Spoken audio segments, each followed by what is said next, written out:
नमस्कार दोस्तों, स्वागत आपका आपके अपने YouTube चैनल ओम डिजिटल स्टडी पर। साथियों, मैं हूं राकेश सिहाग।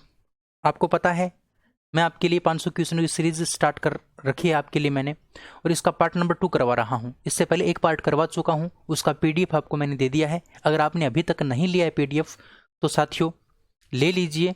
आपको टेलीग्राम का जो लिंक है वो नीचे दिया मिलेगा। उस टेलीग्राम के ऊपर आपको कहाँ से PDF लेना है उसका लिंक आपको मिल जाएगा। ठीक है ना, पूरी बातें। चलिए हम क्लास को स्टार्ट करते हैं साथियों।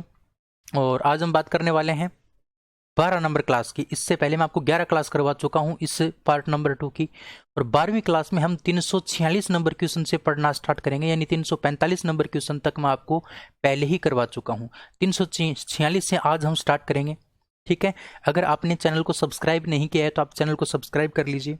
वीडियो को एक बार लाइक और शेयर जरूर कर दीजिए अपने दोस्तों तक। जल्दी से ये 500 क्वेश्चन की सीरीज खत्म करके फिर आपके लिए मैं स्टार्ट करूंगा साथियों थ्योरी क्लास, जो आपकी हर प्रकार के एग्जाम को कवर करेगी। बहुत बेहतर थ्योरी मैं आपको देने वाला हूं। ठीक है, लेकिन वो तभी हो पाएगा जब आपका सपोर्ट मिलेगा, और जब सपोर्ट मिलेगा तो अच्छे से काम करने का मन भी करता है और आपके लिए बहुत अच्छे से काम कर पाऊंगा। चलिए स्टार्ट करते हैं क्लास को, ज़्यादा टाइम वेस्ट आपका नहीं करते हैं, शुरू करते हैं। देखिए साथियों, हमारा भौतिक विज्ञान यानी फिजिक्स चल रहा है, और फिजिक्स में मैंने जो इंपॉर्टेंट टॉपिक है वो आपको मैं करवा रहा हूं। जैसे पहले मैंने आपको प्रकाश के बारे में करवाया, फिर मैंने आपको विद्युत धारा के बारे में करवाया, फिर मैंने आपको कार्य समय ऊर्जा के बारे में करवाया। आज मैं आपको गुरुत्वाकर्षण के बारे में करवाने वाला हूँ। किसके बारे में? गुरुत्वाकर्षण के बारे में। और गुरुत्वाकर्षण के बाद एक इंपॉर्टेंट टॉपिक और आ जाता है, वो आ जाता है आपका मात्रक और विमा। मात्रक का, है ना, मात्रक का जो टॉपिक है वो बड़ा इंपॉर्टेंट होता है, और यहाँ से क्वेश्चन बहुत ज़्यादा पूछे जाते हैं। ठीक है, चलिए तो आज हम गुरुत्वाकर्षण के बारे में पढ़ते हैं।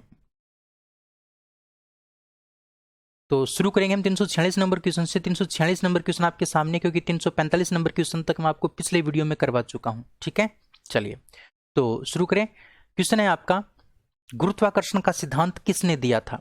गुरुत्वाकर्षण का सिद्धांत यानी कोई भी जो पिंड है, कोई भी पिंड है साथियों, देखो एक तो आपका बल है ना, एक तो आपका गुरुत्वाकर्षण बल होता है, गुरुत्वाकर्षण बल, है ना। एक तो आपका गुरुत्वाकर्षण बल होता है और एक आपका गुरुत्व बल होता है। दोनों में अंतर है। एक आपका गुरुत्व बल होता है और एक आपका क्या होता है? गुरुत्वाकर्षण बल। गुरुत्वाकर्षण बल तो क्या होता है? सभी पिंड के अंदर होता है, यानी सभी वस्तुओं में गुरुत्वाकर्षण बल होता है, सभी ग्रहों में गुरुत्वाकर्षण बल होता है आपका अलग अलग से, है ना, अपना अलग अलग से गुरुत्वाकर्षण बल होता है। अच्छा, गुरुत्वाकर्षण बल और गुरुत्व बल में क्या अंतर आपको कोई पूछ ले तो आपको पता होना चाहिए। दो पिंडों के बीच लगने वाला आकर्षण बल, दो पिंडों के बीच में लगने वाला जो आकर्षण बल है उसको हम गुरुत्वाकर्षण बल कहते हैं। अगर उन दो पिंडों में से आपका एक पिंड कौन सा हो, उसमें से एक पिंड आपका पृथ्वी हो, तो उसको हम क्या नाम दे देते हैं? गुरुत्व बल नाम दे देते हैं। यानी सभी के सभी गुरुत्वाकर्षण बल आपके गुरुत्व बल नहीं हो सकते, लेकिन सभी के सभी गुरुत्व बल आपके क्या हो सकते हैं? गुरुत्वाकर्षण बल हो सकते हैं। ये क्वेश्चन पूछा गया है आपका एग्जाम के अंदर कि सभी के सभी गुरुत्वाकर्षण बल आपके गुरुत्व बल नहीं हो सकते, लेकिन सभी के सभी गुरुत्व बल आपके क्या होते हैं? गुरुत्वाकर्षण बल होते हैं। क्योंकि गुरुत्व बल वही होता है जिसके अंदर एक पिंड आपका क्या हो? पृथ्वी हो, और गुरुत्वाकर्षण बल वो होता है जिसमें दो पिंड हो, चाहे वो पृथ्वी हो चाहे वो कोई अन्य पिंड हो, उनके बीच में लगने वाला आकर्षण बल आपका क्या कहलाता है? गुरुत्वाकर्षण बल। तो ये जो गुरुत्वाकर्षण का जो सिद्धांत है वो दिया था न्यूटन ने। उसके सर के ऊपर, है ना, सेब का वो फल पड़ा था, उसने उसके ऊपर मतलब क्या है वो नियम दे दिया था। वो आपने कहानी सुनी होगी। तो ये तो सिंपल सी बात है। ऑप्शन नंबर आपका डी क्या हो जाएगा? बिल्कुल करेक्ट। ठीक है, तो गुरुत्व बल और गुरुत्वाकर्षण बल में अंतर मैंने आपको बताया। उम्मीद कर सकता हूँ ये बात आप समझे होंगे बहुत अच्छे से। ठीक है, तो ये जो गुरुत्वाकर्षण का सिद्धांत है ये न्यूटन ने प्रतिपादित किया था। अच्छा, कोपरनिक्स ने क्या किया था? तो साथियों कोपरनिक्स ने सूर्य केंद्रित सिद्धांत प्रतिपादित किया था। कौन सा सिद्धांत? सूर्य केंद्रित सिद्धांत। अच्छा, सूर्य केंद्रित सिद्धांत में क्या था? यानी पहले क्या था, जो हमारे धर्म पुराण ग्रंथ वगैरह थे ना, वो बताते थे कि पृथ्वी तो क्या है? पृथ्वी स्थिर है और इसके चारों ओर क्या लगा रहा है? इसके चारों ओर सूर्य चक्कर लगा रहा है। ये बात हमारे पुराणों में मिलती है, हमारे वेदों में मिलती है ये बात। लेकिन साथियों कोपरनिक्स ने इस बात को गलत साबित किया, और कोपरनिक्स ने कहा कि ये जो सूर्य है ना, ये तो हमारा केंद्र है, सूर्य केंद्र है, ये तो हिलता नहीं है, बिल्कुल अपनी जगह स्थिर रहता है, लेकिन इसके चारों ओर कौन चक्कर लगाती है? पृथ्वी चक्कर लगाती है। कहने का मतलब जो पृथ्वी केंद्रित जो सिद्धांत था ना, उसका इसने विखंडन किया था, उसका इसने क्या किया था? खंडन किया था, और एक सूर्य केंद्रित सिद्धांत प्रतिपादित किया था कोपरनिक्स ने। गैलीलियो ने उपग्रहों की गति का नियम दिया था, और साथियों डार्विन ने एक थ्योरी दी थी, उस थ्योरी को कहते हैं theory of evolution. Theory of evolution, theory of evolution, ये बड़ी इंपॉर्टेंट है, ध्यान रखना। थ्योरी ऑफ इवोल्यूशन जो आपकी जीव विज्ञान में आती है, यानी प्रत्येक जीव में क्या पाई जाती हैं, विभिन्नताएं पाई जाती हैं, प्रत्येक जीव में क्रमिक रूप से आपका क्या होता रहता है, परिवर्तन होता रहता है, तो उसको कहते हैं थ्योरी ऑफ इवोल्यूशन, जो किसने दी थी, डार्विन ने दी थी। अगला क्वेश्चन है कि भौतिक विज्ञान का जनक किसे कहा जाता है, फिजिक्स का जनक किसे कहते हैं, तो साथियों फिजिक्स का जनक कहा जाता है किसको, न्यूटन को। न्यूटन को फिजिक्स का जनक कहा जाता है। और साथियों जीव विज्ञान यानी बायोलॉजी का जो जनक है वो कहा जाता है अरस्तु को। अरस्तु ने जंतु इतिहास नाम की पुस्तक लिखी थी, ये बातें मैं आपको पीछे करवा चुका हूं, ठीक है। न्यूटन को भौतिक विज्ञान का जनक कहा जाता है। अगला क्वेश्चन है कि समुद्र में ज्वार भाटा आने का मुख्य कारण क्या है, समुद्र के अंदर ज्वार भाटा आने का मुख्य कारण क्या है वो आपको बताना है। देखिए ये आपका चंद्रमा है साथियों, चंद्रमा, और चंद्रमा क्या करता है, ये मान लो हमारा समुद्र है, तो समुद्र में इस चंद्रमा के द्वारा इस क्या करता है, ये इस प्रकार से वो चंद्रमा क्या करता है, चंद्रमा के अंदर जो गुरुत्वाकर्षण बल होता है ना, उस गुरुत्वाकर्षण बल के कारण इस समुद्र का पानी ऊपर उठता है और नीचे गिरता है, उसी को हम क्या बोलते हैं, क्या बोलते हैं, उसी को हम ज्वार भाटा बोलते हैं। तो ये जो ज्वार भाटा है ना वो किसके कारण उत्पन्न होता है, तो आपके गुरुत्वाकर्षण बल के कारण उत्पन्न होता है। और ये गुरुत्वाकर्षण बल किसका होता है, चंद्रमा का होता है, ध्यान रखना, ये गुरुत्वाकर्षण बल किसका होता है, चंद्रमा का होता है, ठीक है। ज्वार भाटा गुरुत्वाकर्षण का कारण है। अगला क्वेश्चन है गुरुत्वीय त्वरण का मान कितना होता है। अच्छा, गुरुत्वीय त्वरण को हम प्रदर्शित करते हैं जी के द्वारा, है ना। एक आपका गुरुत्वाकर्षण नियतांक होता है, एक आपका गुरुत्वाकर्षण नियतांक होता है, ये बात भी आपको ध्यान रखनी है। एक तो होता है साथियों गुरुत्वाकर्षण नियतांक और एक होता है आपका गुरुत्वीय त्वरण, दोनों में आपको अंतर समझना है। गुरुत्वाकर्षण नियतांक और गुरुत्वाकर्षण गुरुत्वीय त्वरण को तो हम छोटे जी के द्वारा लिखते हैं, और एक को आपका होता है गुरुत्वाकर्षण नियतांक, एक आपका गुरुत्वाकर्षण नियतांक होता है, इसको हम बड़ी जी के द्वारा लिखते हैं। इसको हम किसके द्वारा लिखते हैं, बड़ी जी के द्वारा लिखते हैं। ये भी बड़ी इंपॉर्टेंट बात है ना, ये भी बड़ी इंपॉर्टेंट बात है कि गुरुत्वीय त्वरण को छोटी जी के द्वारा और गुरुत्वाकर्षण नियतांक को हम किसके द्वारा लिखते हैं, बड़ी जी के द्वारा लिखते हैं। अच्छा, छोटी जी का मान तो आपका होता है 9.8। 9.8 कहां पर होता है साथियों, ये 9.8 आपका होता है पृथ्वी के ऊपर। कहां पर होता है, पृथ्वी के ऊपर, है ना, ये पृथ्वी के ऊपर होता है। अगर यहीं पर आपको अंतरिक्ष की पूछ ले, किसकी पूछ ले, अंतरिक्ष की पूछ ले, तो अंतरिक्ष में इसका मान 0 होता है। अंतरिक्ष के अंदर इसका मान कितना होता है, 0 होता है, ये बात आप अच्छे से ध्यान रखोगे। अच्छा, आपको ये पूछ ले कि पृथ्वी की गहराई पर, पृथ्वी का जो केंद्र होता है, पृथ्वी आपकी ये है, इस पृथ्वी के केंद्र पर इस जी का मान कितना होता है, तो पृथ्वी के केंद्र पर भी जी का मान आपका 0 होता है। अंतरिक्ष में भी आपका जी का मान 0 होता है। पृथ्वी की सतह के ऊपर, यहां पर सतह के ऊपर 9.8 होता है ना। और ध्रुव जो होता है ना, पृथ्वी का ध्रुव है ना, एन ध्रुव, एस ध्रुव, उनके ऊपर इस जी का मान सर्वाधिक होता है। यानी जी का मान सर्वाधिक कहां पर होता है, पृथ्वी के ध्रुवों के ऊपर सर्वाधिक होता है, पृथ्वी के ध्रुवों पर सर्वाधिक होता है। और आपकी जो भूमध्य रेखा होती है, भूमध्य यानी विषुवत रेखा, उस रेखा के ऊपर सबसे कम होता है। सबसे कम जी का मान पृथ्वी के ऊपर, अगर हम बात करें, पृथ्वी के ऊपर सबसे कम जी का मान आपकी भूमध्य रेखा पर होता है, और सबसे अधिक कहां पर होता है, तो ध्रुवों के ऊपर होता है। अच्छा, पृथ्वी की सतह के ऊपर 9.8 होता है, और पृथ्वी के केंद्र यानी गहराई के अंदर, केंद्र की अगर बात करते हैं तो जी का मान कितना होता है, 0 होता है। और अंतरिक्ष में भी आपका क्या होता है, 0 होता है। ये सारी बातें आपको ध्यान रखनी है। तो इसका आंसर आपका हो जाएगा बी, करेक्ट आंसर। अच्छा, मैं आपको बता रहा था गुरुत्वाकर्षण नियतांक के बारे में। इसको सार्वत्रिक गुरुत्वाकर्षण नियतांक कहते हैं, और इसको हम बड़ी जी के द्वारा दर्शाते हैं। और बड़ी जी का जो मान है ना, वो आपको ध्यान रखना है 6.67 गुणा 6.67 गुणा 10 की घात -11। 6.67 गुणा 10 की घात -11 इसका क्या होता है साथियों, मान होता है इस जी का, है ना। और आपको यह भी पूछ सकता है कि छोटे जी में और बड़े जी में क्या संबंध है, इन दोनों के बीच में आपको संबंध भी पूछ सकता है। तो इन दोनों के बीच में आपको संबंध ध्यान रखना है, G बराबर GM/r²। GM/r², ये छोटे जी और बड़े जी में क्या होता है, संबंध होता है। G बराबर GM/r², GM/r²। ये बात आप अच्छे से ध्यान रखोगे। बहुत सारी बातें मैंने आपके सामने क्लियर की हैं, उम्मीद कर सकता हूं बात आपको समझ में आई होगी। ठीक है, अब हम क्वेश्चन की बात करते हैं अगले की। ये क्वेश्चन आपको समझ में आ गया होगा, 350 नंबर क्वेश्चन है कि निम्न में से किस स्थान पर जी का मान शून्य होता है। अभी अभी मैंने बताया था जी का मान शून्य, या तो आपका पृथ्वी का जो केंद्र है ना वहां पर जी का मान शून्य होता है, या फिर अंतरिक्ष में जी का मान शून्य होता है। तो यहाँ पर आपको पृथ्वी की गहराई नहीं दे रखी है ना, पृथ्वी का केंद्र नहीं दे रखा है, तो आपको उत्तर क्या हो जाएगा, अंतरिक्ष में जी का मान क्या होगा, शून्य होगा। ठीक है साथियों, ये बात आप ध्यान रखेंगे, जी का मान शून्य कहां पर होगा, अंतरिक्ष में, और एक होता है गहराई पर, है ना। और सबसे कम कहां पर होता है, पृथ्वी की अगर बात करते हैं तो पृथ्वी पर जी का मान सबसे कम कहां पर होता है, तो पृथ्वी की अगर बात करें और सबसे कम की बात करें तो भूमध्य रेखा के ऊपर सबसे कम होता है, और ध्रुवों के ऊपर सबसे क्या होता है, अधिक होता है, सबसे अधिक ध्रुवों के ऊपर होता है। ठीक है, चलिए। अच्छा, चंद्रमा के ऊपर जी का मान कितना होता है, तो चंद्रमा के ऊपर जो जी है ना उसका मान जी/6 यानी 1/6। ये जो जी है ना मान मतलब 9.8 है, यहाँ हमारा 9.8 है, तो उसका छठा भाग कहाँ पर होगा, चंद्रमा के ऊपर होगा। भाई पृथ्वी के ऊपर 9.8 है, तो चंद्रमा के ऊपर क्या होगा, उसका 6 भाग होगा, उसका छठा भाग होगा चंद्रमा के ऊपर। अगला क्वेश्चन है कि निम्न में से किस स्थान पर जी का मान सर्वाधिक होता है। जी का मान सर्वाधिक कहां पर होता है, तो साथियों सर्वाधिक मान आपका ध्रुवों के ऊपर होता है, सबसे कम कहां पर होता है, भूमध्य रेखा पर। अंतरिक्ष में बिल्कुल जीरो होता है, लेकिन ये बात पृथ्वी की नहीं है। यहां पर बात पृथ्वी की अगर हम करते हैं तो पृथ्वी के ऊपर सबसे कम आपका होता है भूमध्य रेखा पर, और सबसे अधिक कहां पर होता है, ध्रुवों के ऊपर, अगर पृथ्वी की बात करें तो। लेकिन आपको पूछा है कि जी का मान सर्वाधिक कहां पर है, तो सर्वाधिक मान आपका ध्रुवों के ऊपर होता है। ऑप्शन नंबर सी आपका बिल्कुल करेक्ट हो जाएगा। ठीक है, चलिए अगला क्वेश्चन है कि निम्न में से पृथ्वी के ऊपर जी का मान कम कहां पर होता है। देखिए पृथ्वी के ऊपर पूछा आपको, पृथ्वी के ऊपर जी का मान सबसे कम कहां पर होता है, तो भूमध्य रेखा पर, जिसको हम विषुवत रेखा भी बोलते हैं।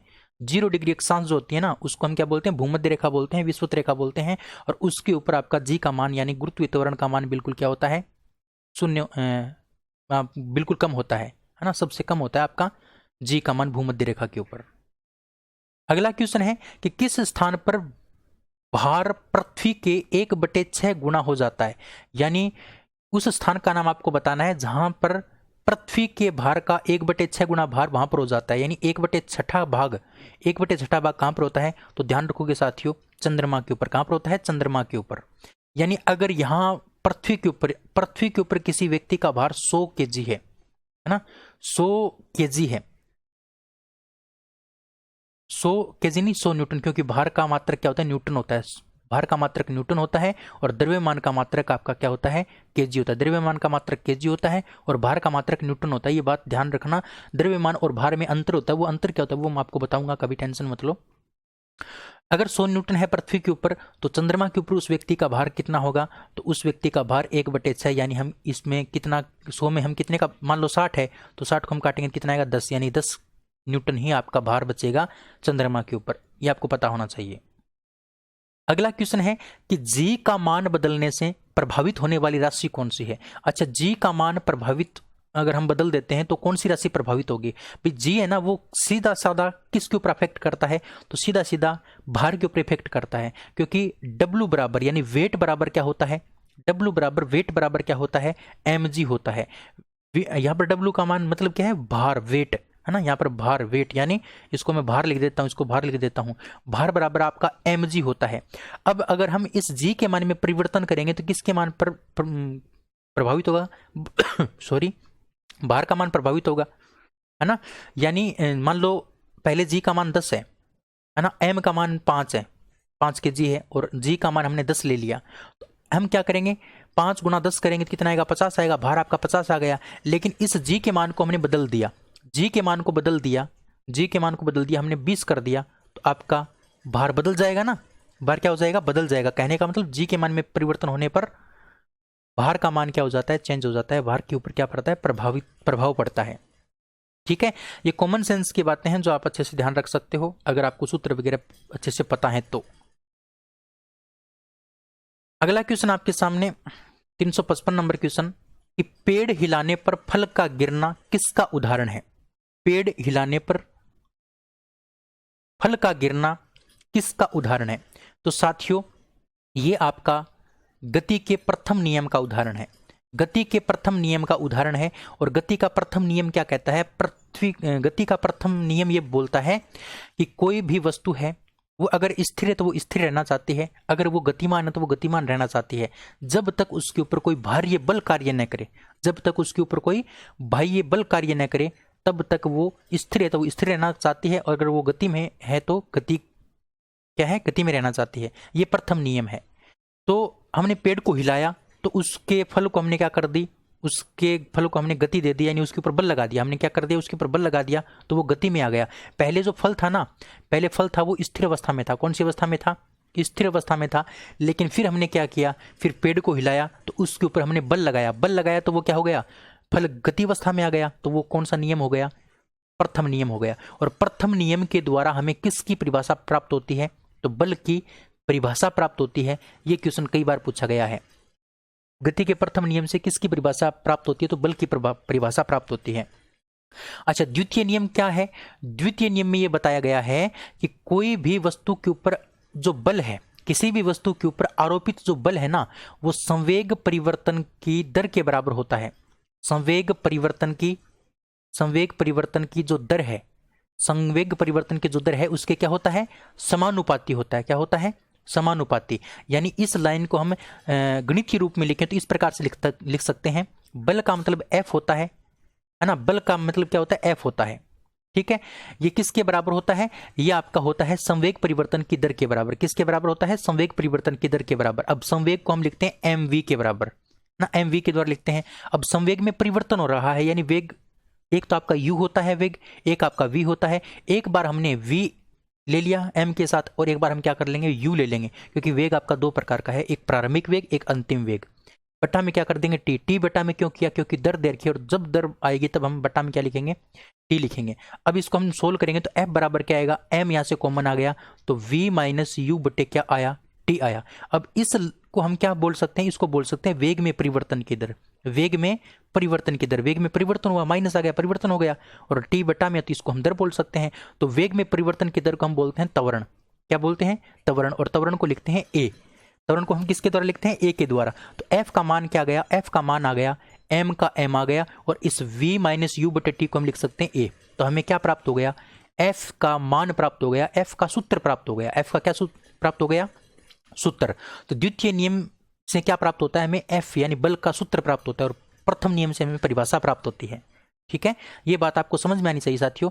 ये सारी बातें थ्योरी क्लास में मैं आपको करवाऊंगा, बहुत अच्छे से, टेंशन मत लो। लेकिन एक बार आप कुछ चीज़ें जो बता रहा हूँ वो आप अच्छे से समझ लो, जिससे कि आपका थोड़ा बहुत कॉन्सेप्ट है वो क्लियर हो जाए, है ना। अब तृतीय जो नियम है ना साथियों, तृतीय नियम, वो तृतीय नियम क्या बोलता है, वो ये बोलता है कि प्रत्येक क्रिया के विपरीत प्रतिक्रिया होती है। प्रत्येक क्रिया के विपरीत प्रतिक्रिया होती है, इसको हम क्रिया प्रतिक्रिया नियम भी बोलते हैं, क्रिया प्रतिक्रिया नियम भी बोलते हैं। यानी प्रत्येक क्रिया के विपरीत क्या होती है, प्रतिक्रिया होती है। ठीक है, ये बात आपको ध्यान रखनी है। अच्छा, एक बात मैं आपको बताता हूं, जब गति का विरोध हो, गति का विरोध हो, या फिर विराम अवस्था का विरोध हो, या फिर विराम अवस्था का क्या हो, विरोध, गति का विरोध या फिर विराम अवस्था का विरोध हो, तो उसमें हमेशा कौन सा नियम लगेगा, प्रथम नियम लगेगा। अच्छा, जब बात चोट अधिक लगने की, चोट अधिक लगना या फिर चोट कम लगने की बात हो, तब आप कौन सा नियम काम में लोगे, द्वितीय नियम काम में लोगे। क्वेश्चन आपने देखा होगा कि कोई व्यक्ति है, वो किसी मतलब फुटबॉल को पकड़ता है तो उसको लगती नहीं है, लेकिन वो गेंद को पकड़ता है, किसकी गेंद को, क्रिकेट की गेंद को पकड़ता है तो उसके हाथ के लगती है ना, चोट ज़्यादा लगती है। ये चोट कम लगना, अधिक लगना किसका कारण होता है, ये द्वितीय नियम के ऊपर आधारित होते हैं। गति का विरोध करना या फिर विराम का विरोध करना, ये प्रथम नियम के ऊपर आधारित होते हैं। और साथियों, चोट लगना, चोट अधिक लगना और कम लगना तो आपका द्वितीय नियम है, लेकिन सीधा सीधा चोट लगना किसका उदाहरण हो जाता है, ये आपका तृतीय नियम का उदाहरण हो जाता है। ये मैं आपको एक ट्रिक बताई है मैंने, ये ट्रिक अगर आपको याद है ना तो आप बहुत सारे क्वेश्चन क्लियर कर सकते हो। ठीक है, चोट लगना और चोट अधिक कम लगना तो द्वितीय नियम, और चोट लगना आपका तृतीय नियम। ठीक है, लेकिन एक इस तृतीय नियम में आपको एक अपवाद ध्यान रख सकते हो, रॉकेट का उड़ना। रॉकेट का उड़ना, उड़ना है ना, रॉकेट का उड़ना, वो आपका क्या है, तृतीय नियम पर आधारित होता है। ठीक है, चलिए, ये सारी बातें आपको पता होनी चाहिए। अब क्वेश्चन की बात करते हैं साथियों। क्वेश्चन आपका नेक्स्ट क्वेश्चन है 356 नंबर क्वेश्चन, कि नाव से कूदने पर, नाव से कूदने पर वह पीछे की तरफ जाती है। नाव से हम कूदते हैं, यानी किनारे के ऊपर कोई नाव है और उस किनारे से, उस नाव से हम कूदते हैं ना, तो वो पीछे चली जाती है, यानी हमने क्रिया की, उसके विपरीत क्या होगी, प्रतिक्रिया हो गई। तो वो कौन सा नियम हो गया, आपका तृतीय नियम हो गया। ऑप्शन नंबर सी आपका करेक्ट हो जाएगा। अगला क्वेश्चन है रॉकेट का उड़ना। अभी अभी मैंने बताया रॉकेट का उड़ना आपका कौन सी नियम के ऊपर आधारित है? तृतीय नियम के ऊपर आधारित है। पृथ्वी का प्लायन वेग, पृथ्वी का प्लायन वेग, ध्यान रखना, पृथ्वी का जो प्लायन वेग है वो 11.2 किलोमीटर प्रति सेकंड होता है। यानी हम किसी पिंड को, हम किसी वस्तु को 11.2 किलोमीटर प्रति सेकंड की रफ्तार से फेंक देंगे ऊपर की तरफ, तो वो कभी भी वापस पृथ्वी के ऊपर लौट कर नहीं आएगी, वो अंतरिक्ष में क्या कर जाएगी? प्रवेश कर जाएगी। तो इसको बोलते हैं प्लायन वेग। अलग अलग पिंडों का अलग अलग प्लायन वेग होता है। जैसे पृथ्वी का प्लायन वेग 11.2 किलोमीटर है, इसी प्रकार से साथियों चंद्रमा के प्लायन वेग की बात करते हैं तो चंद्रमा का प्लायन वेग 2.35 किलोमीटर प्रति सेकंड, 2.35 किलोमीटर प्रति सेकंड, कभी कभार 2.31 किलोमीटर प्रति सेकंड भी आ जाता है। ठीक है, तो ये चंद्रमा का है। अच्छा, सूर्य का प्लायन वेग क्या है? सूर्य का प्लायन वेग होता है आपका 42 किलोमीटर प्रति सेकंड, 42 किलोमीटर प्रति सेकंड, और कभी कभार 40 किलोमीटर प्रति सेकंड भी आपको देखने को मिलता है। ठीक है, 42 किलोमीटर या फिर 40 किलोमीटर प्रति सेकंड सूर्य का प्लायन वेग होता है। ये दो और ध्यान रखने हैं आपको। देखिए अगला क्वेश्चन आपको पूछा है चंद्रमा का प्लायन वेग। चंद्रमा का प्लायन वेग कितना होता है? अभी अभी मैंने बताया था चंद्रमा का प्लायन वेग आपका 2.31 या फिर 2.35 किलोमीटर प्रति सेकंड। अगला क्वेश्चन, दूर संचार उपग्रह का परिक्रमण काल, परिक्रमण काल कितना होता है? किसका? दूर संचार उपग्रह का। दूर संचार उपग्रह का परिक्रमण काल कितना होता है? तो साथियों परिक्रमण काल या फिर आवर्त काल एक ही बात है। परिक्रमण काल का मतलब होता है एक चक्र पूरा करना, और आवर्त काल का मतलब भी क्या है? एक चक्र पूरा करने में लगा समय। परिक्रमण काल का मतलब भी एक चक्र पूरा करने में लगा समय, और आवर्त काल का मतलब भी एक चक्र पूरा करने में लगा समय। एक ही बात है ये दोनों, ये और ये एक ही बात है। अच्छा, दूर संचार उपग्रह की बात पूछी है। दूर संचार उपग्रह के हम दूर संचार उपग्रह में कौन सा उपग्रह काम आता है? तो ध्यान रखना, भू स्थिर उपग्रह काम आता है। कौन सा उपग्रह काम आता है? भू स्थिर उपग्रह काम आता है। भू स्थिर उपग्रह, भू स्थिर उपग्रह पृथ्वी के समान ही कार्य करते हैं। यानी पृथ्वी अगर 24 घंटे में अपना परिक्रमण काल पूरा करती है तो ये भी अपना परिक्रमण काल कितने घंटे में पूरा करता है? 24 घंटे में। इसीलिए हमें ये पृथ्वी से देखने पर स्थिर दिखाई देते हैं, यानी पृथ्वी के साथ साथ घूमते हैं ये। इसीलिए क्या है, ये हमें पृथ्वी से स्थिर दिखाई देते हैं, इसलिए इसको हम भू स्थिर नाम दे देते हैं, है ना। तो और ये दूर संचार में काम आते हैं, टीवी रेडियो की जो तरंगे होती हैं उनमें काम आते हैं ये भू स्थिर उपग्रह। इनका जो परिक्रमण काल होता है वो कितना होता है? 24 घंटे का होता है। कितने घंटे का होता है? 24 घंटे का होता है। अच्छा, एक आपको परिक्रमण काल पूछ सकता है, एक आपको पूछ सकता है कक्षीय वेग, एक आपको कक्षीय वेग पूछ सकता है। तो भू स्थिर उपग्रह का कक्षीय वेग कितना होता है? तो ध्यान रखना 3.1 किलोमीटर, 3.1 किलोमीटर, है ना, 3.1 किलोमीटर प्रति सेकंड, 3.1 किलोमीटर प्रति सेकंड ये इसका क्या होता है? कक्षीय वेग होता है। लेकिन परिक्रमण काल 24 घंटे होता है। इसी प्रकार से आपको पूछा है तुल्यकाली उपग्रह, और तुल्यकाली उपग्रह आपका कौन सा होता है? भू स्थिर उपग्रह को ही हम क्या बोलते हैं? तुल्यकाली उपग्रह बोलते हैं। तो इसका भी क्या हो जाएगा? ऑप्शन नंबर ए करेक्ट हो जाएगा, 24 घंटे ही हो जाएगा, क्योंकि आपको आवर्त काल पूछा है। तो ध्यान रखना तुल्यकाली और दूर संचार उपग्रह दोनों एक ही हैं। कौन सा? भू स्थिर उपग्रह। लेकिन साथियों एक और होता है आपका ध्रुवीय उपग्रह। कौन सा उपग्रह? ध्रुवीय उपग्रह। ये जो ध्रुवीय उपग्रह होता है ये क्या करता है? मौसम संबंधी जानकारी देने के काम आता है। किसकी जानकारी देता है? मौसम संबंधी जानकारी देने का काम करता है ये ध्रुवीय उपग्रह। अच्छा, ध्रुवीय उपग्रह का कक्षीय वेग आपसे पूछा जा सकता है। ध्रुवीय उपग्रह का जो कक्षीय वेग होता है वो आपका होता है 8 किलोमीटर प्रति घंटा प्रति सेकंड, 8 किलोमीटर प्रति सेकंड ध्रुवीय उपग्रह का कक्षीय वेग होता है। और इसका जो परिक्रमण काल होता है, इसका जो परिक्रमण काल या फिर आवर्त काल जो होता है ना, वो कितना होता है? तो ध्यान रखना 84 मिनट का। कितने मिनट का? 84 मिनट का। ये बात बड़ी इंपॉर्टेंट है, ध्यान रखना, मैंने आपको बता दी है। अगला question 363 number question. 363 number question है कि यदि भूमध्य रेखा से ध्रुवों की ओर जाएं तो जी का मान क्या होगा? अभी अभी मैंने बताया था साथियों, भूमध्य रेखा के ऊपर यानी विषुवत रेखा के ऊपर क्या होता है? जी का मान कम होता है, और ध्रुवों के ऊपर क्या होता है? अधिक होता है। अब हम भूमध्य रेखा से किधर जा रहे हैं? ध्रुवों की तरफ जा रहे हैं, तो हम कम से अधिक की ओर जा रहे हैं। कहने का मतलब कम से अधिक की ओर जाएंगे तो क्या हो जाएगा? बढ़ जाएगा। क्या हो जाएगा? बढ़ जाएगा। अगर आपको ये कह देता कि ध्रुवों से हम भूमध्य रेखा की तरफ आ रहे हैं तो क्या हो जाता? घट जाता। ठीक है, ये बात तो बिल्कुल सिंपल सी है अगर आपको ये दोनों बातें पता हैं तो। ऑप्शन नंबर बी आपका बिल्कुल राइट हो जाएगा।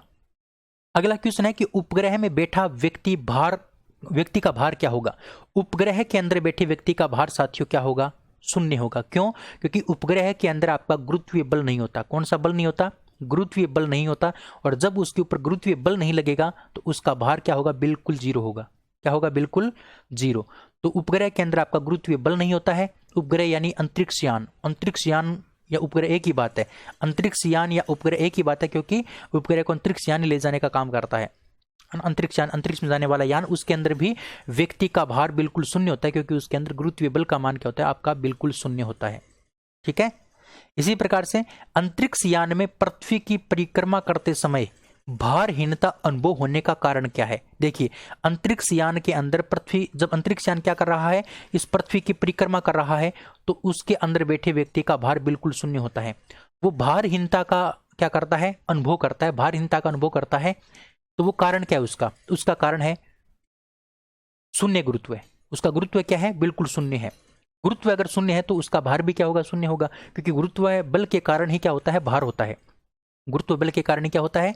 भार होता है। मैंने आपको अभी बताया था W बराबर आपका क्या होता है? mg, है ना, mg। अगर ये g का मान है आपका तब तो भार है। अगर g का मान 0 हो गया ना तो इस W का मान भी क्या हो जाएगा? 0 हो जाएगा। ठीक है। शून्य गुरुत्व होने के कारण अंतरिक्ष यान में बैठे व्यक्ति को भारहीनता का अनुभव होता है। अगला क्वेश्चन है साथियों कि 10 किलोग्राम के द्रव्यमान पिंड को गहरी खान में ले जाने पर उसका क्या होगा? एक 10 किलोग्राम का क्या है? कोई पिंड है, 10 किलोग्राम द्रव्यमान, यानी m का मान हमें 10 दे रखा है। 10 किलोग्राम द्रव्यमान का कोई पिंड है, उसको हम कहां पर लेके जा रहे हैं? उसको हम लेके जा रहे हैं साथियों गहरी खान में। और जैसे जैसे गहरी खान में जाएंगे, हम जैसे जैसे नीचे की तरफ जाते हैं, अभी मैंने आपको बताया था साथियों कि ये हमारी पृथ्वी है और पृथ्वी के केंद्र में g का मान आपका क्या होता है? 0 होता है। g का मान 0 होता है। तो देखिए, अब ये पृथ्वी की सतह है। अब हम खान खोदेंगे तो इस प्रकार से खोदेंगे नीचे। अब जैसे जैसे हम नीचे जाएंगे वैसे वैसे कम होता जाएगा और यहां पर आके बिल्कुल क्या हो जाएगा? शून्य। तो जैसे जैसे हम नीचे की तरफ जाएंगे, गहरी खान में जाएंगे, तो जी का मान क्या होगा? कम होगा। और ऊंचाई पर जाने पर भी कम होता है। ऊंचाई पर जाने पर भी क्या होता है? कम होता है ना। ऊंचाई पर जाने पर भी कम होता है और नीचे जाने पर भी कम होता है, लेकिन सतह के ऊपर आपका क्या होता है? स्थिर रहता है 9.8, है ना। सतह के ऊपर 9.8 रहता है। ध्रुवों की ओर जाने पर बढ़ता है। विषुवत रेखा पर आपका सबसे कम होता है। ठीक है, ये बातें आपको पता होनी चाहिए। तो नीचे जाएंगे तो जी का मान कम होगा, जी का मान कम होगा तो भार क्या होगा? कम होगा। ऑप्शन नंबर ए आपका क्या होगा? बिल्कुल करेक्ट होगा। अगला क्वेश्चन है साथियों कि 2 समान आकार वाली लोहे और लकड़ी की 2 गेंदें हैं। एक गेंद आपकी लोहे की है और एक गेंद आपकी किसकी है? लकड़ी की है। एक गेंद लोहे की और एक आपकी लकड़ी की, और उनका आकार समान है। यानी ये मान लो लोहे की है और ये आपकी क्या है? लकड़ी की है। उन दोनों का आकार समान है। एक समान ऊंचाई से उनको स्वतंत्रता पूर्वक नीचे गिराते हैं तो पृथ्वी तक पहुंचने में कितना समय लगेगा? तो साथियों यहां हमें माध्यम नहीं दे रखा है। यहां पर हमें माध्यम नहीं दे रखा है। अगर माध्यम नहीं दे रखा है तो हम उसको क्या मानेंगे? निर्वात मानेंगे। क्या मानेंगे? निर्वात मानेंगे। ध्यान रखना, जब हमें किसी भी प्रकार का माध्यम नहीं दे रखा हो तो हम उसको क्या मानेंगे? निर्वात मानेंगे। ये बात हमेशा ध्यान रखना। अच्छा, यहां पर हम निर्वात मानेंगे तो निर्वात के अंदर सभी वस्तुओं का जो मतलब जो कितने भी भार की वस्तु हो वो एक साथ क्या पहुंचेंगी? धरती के ऊपर पहुंचेंगे। अगर बात किसकी? निर्वात की है ना, निर्वात की है, तो उनका द्रव्यमान, इसका मान लो 5 है, इसका 6 द्रव्यमान है ना, तो भी दोनों साथ पहुंचेंगे अगर बात निर्वात की हो। लेकिन यहीं पर बात हवा की आ जाती। किसकी बात आ जाती? हवा की। अगर हवा की बात आ जाती तो ज्यादा भार वाली वस्तु पहले पहुंचती और कम भार वाली वस्तु बाद में पहुंचती।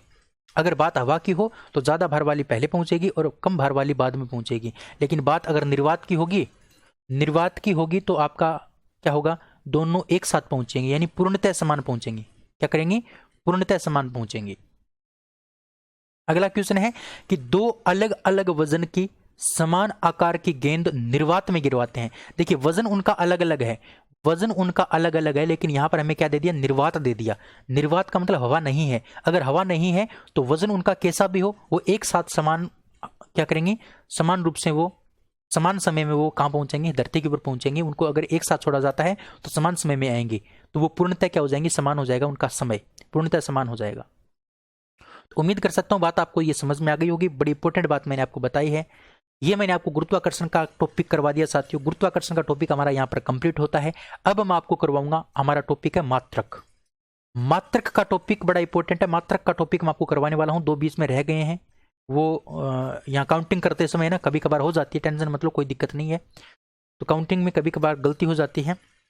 तो अब हम बात करने वाले हैं मात्रक के बारे में। मात्रक का टॉपिक बड़ा इंपॉर्टेंट है, आपकी हर प्रकार के एग्जाम के अंदर ये टॉपिक आता है।